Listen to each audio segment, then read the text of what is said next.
The rain burned like acid as it hit the metal streets of Oran 9. Under the flickering dome lights, an alien widow argued with a food vendor over 6 missing credits, her voice trembling, her pride cracking. The crowd watched but said nothing. Then a man in a government jacket stepped forward, tossed his entire day's pay onto the counter, and said, "Feed her, and put the debt under my name." The vendor froze, the crowd whispered, because the man who just saved her was the same officer whose department had condemned her husband's death as necessary for colony stability. The rain kept falling long after the argument ended, pooling around Mariel's feet until her reflection blurred into the metal street. She clutched the bundle of food against her chest, too aware of every stare aimed at her green hands. The vendor had already turned away, pretending not to notice the human who'd just broken a dozen trade regulations on her behalf. "Take it," the man said again, quieter now. His voice was rough, used to shouting over engines. But there was a patience underneath it, something that didn't belong in Oran 9's lower sector. Mariel didn't move. "You don't know me." "I don't have to," he replied. "You're hungry. That's enough." He turned before she could answer, walking toward the rows of steam-filled stalls where the smell of grilled protein mixed with burning oil. People stepped aside when he passed, half out of respect, half out of fear. His uniform wasn't polished, but the registry crest stitched on his shoulder carried weight. Mariel hesitated only a moment before following. She didn't trust him. No one trusted registry men. But the food in her hands was hot, and the heat in her stomach was louder than suspicion.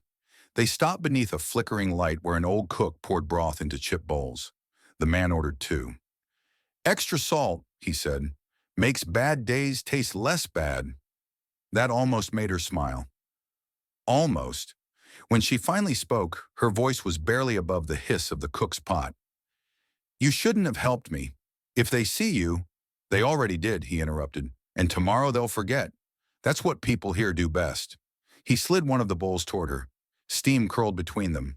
She hesitated, then took it. The broth burned her tongue, and for the first time in weeks, she didn't mind.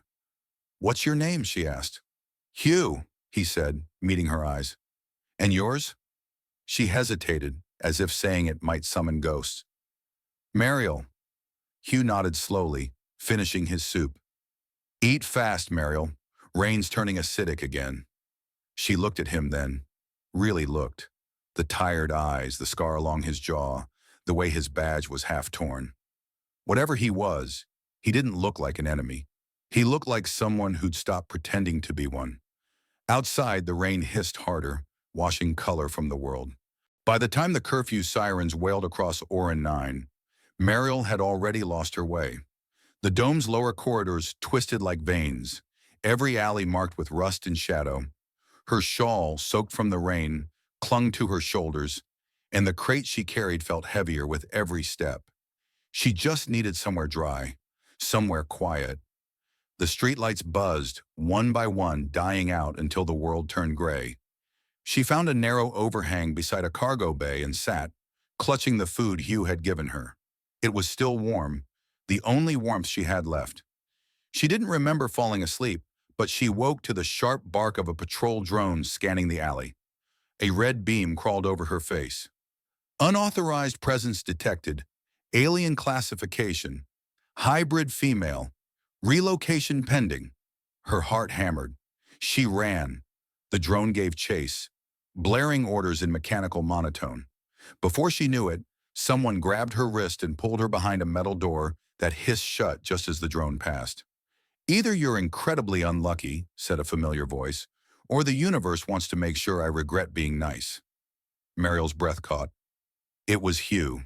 He released her wrist, studying her like a man checking for damage he didn't want to admit he caused. "You really know how to find trouble." I didn't ask you to find me," she said, trembling. "Good," he said dryly. "Then we're even." The small room around them was cluttered but warm. Tools, spare cables, a humming heater in the corner. The air smelled faintly of machine oil and broth. "Where am I?" "My place," Hugh said. "You can stay until morning. After that, you'll need a plan." She hesitated. "Why help me again?" He shrugged. "Bad habit." A faint laugh escaped her. Half disbelief, half relief. That's a dangerous habit here. I've noticed. For a moment, neither spoke. The heater popped softly. She set the crate down and wrapped her arms around herself. Thank you, she said quietly. He turned away, pretending not to hear, but his voice came back softer. Don't thank me yet. The rain's getting worse, and in this city, storms usually mean someone's coming. Outside, thunder rolled beneath the dome, like distant machinery waking up. Morning came without sunlight, only the dull hum of the dome's filters and the faint orange glow seeping through the metal blinds. Hugh was already awake, hunched over a datapad covered in blinking manifests. His hands moved with the tired precision of someone who had done this every day for too many years. Mariel sat quietly at the table, tracing a line of steam rising from her cup. The warmth from the heater made the air heavy. You work for the registry, she said finally. Doesn't that make me illegal to you? Hugh didn't look up. Technically, but paperwork is just a polite way to ignore people until they disappear. Her lips curved faintly. You sound like someone who's been ignored too. He gave a dry laugh. You learn quick. Silence settled again, but it wasn't uncomfortable this time. It was a fragile peace, one they both knew couldn't last. When the heater flickered out, Hugh stood, grabbing his coat.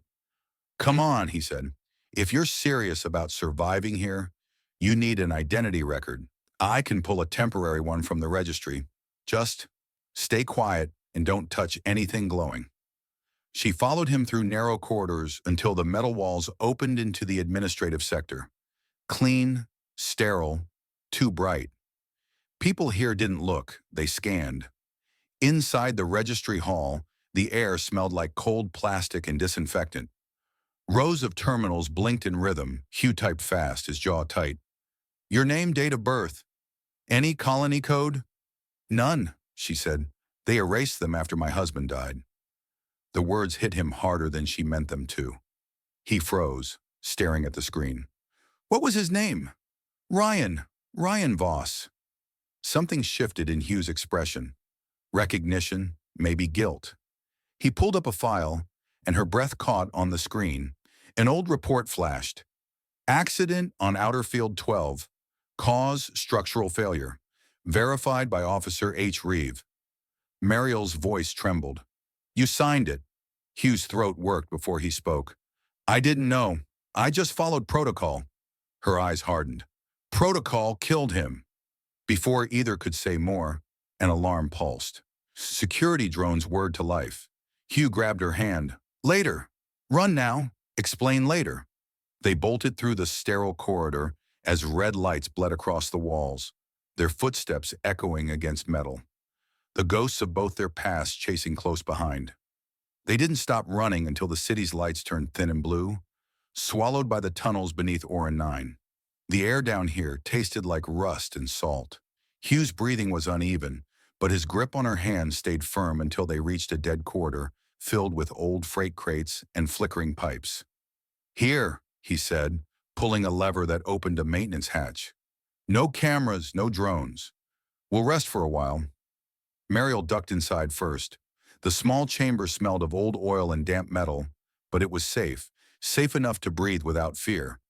She watched as Hugh leaned against the wall, clutching his shoulder. Blood darkened his sleeve. You're hurt, she said, kneeling beside him. It's fine, he muttered, just a scrape. She gave him a look that said she didn't believe him. Tearing a strip from her shawl, she pressed it against the wound. He winced. You really need to work on saying thank you, she said softly. I do, he replied, usually after I stop bleeding. That small exchange made them both laugh. Quiet, tired laughter that carried more relief than humor. It was the first time the tunnel didn't feel so cold. When the silence returned, it was gentler. Why risk your life for me? Mariel asked. Hugh's eyes drifted toward the ground. Because no one did when I needed it. She studied him for a moment, the lines of exhaustion on his face. You could have looked away. I tried, he said. Didn't work. A hum from above made them both look up. Heavy footsteps echoed through the vents. Registry patrols searching Hugh turned off the small light. They'll sweep this sector soon, if they find us. Then we run again, she said, surprising him. He smiled faintly. You sound certain. Maybe your bad habit's contagious. The sound of boots grew louder. Mariel grabbed his arm, helping him to stand. They slipped into the deeper tunnel just as a searchlight sliced through the hatch. The air smelled of ozone and fear. Hugh whispered, You still want that new identity? She nodded once. Good, he said. Then we steal it back. Their footsteps disappeared into the dark, two fugitives bound not by law, but by the quiet promise of survival together. The next dawn crept across Orin 9 in fractured light. Alarms had stopped, but the city felt different, like it was holding its breath. From a rooftop overlooking the freight line, Mariel adjusted the transmitter Hugh had pieced together from stolen registry parts. The small device blinked green once, then began streaming the files they had taken. Proof of deaths, bribes, falsified reports. Vance's entire corruption exposed to the public network. Are you sure it's sending? She asked, fingers trembling over the controls. Hugh's voice was hoarse but steady. It's louder than any speech I could give. Below them, people gathered as the data screens in the square flickered alive. The registry seal appeared, then shattered into thousands of names. All the workers who'd been erased.